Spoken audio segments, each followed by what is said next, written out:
बिस्मिल्लाहिर्रहमानिर्रहीम। अस्सलामुअलैकुम। आपके साथ हाजिर है सना कैसर।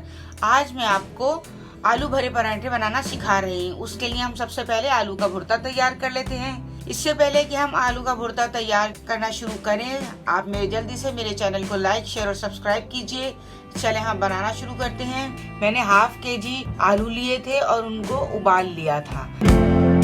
सारे मसाले ऐड कर देंगे उसमें, और हरा मसाला जो है वो भी ऐड कर देंगे। थोड़ी हरी मिर्चें, थोड़ा हरा धनिया, अच्छी तरह इसे मिक्स करके रख लेते हैं। इसको 3 से 4 मिनट के लिए अच्छी तरह भून लेंगे।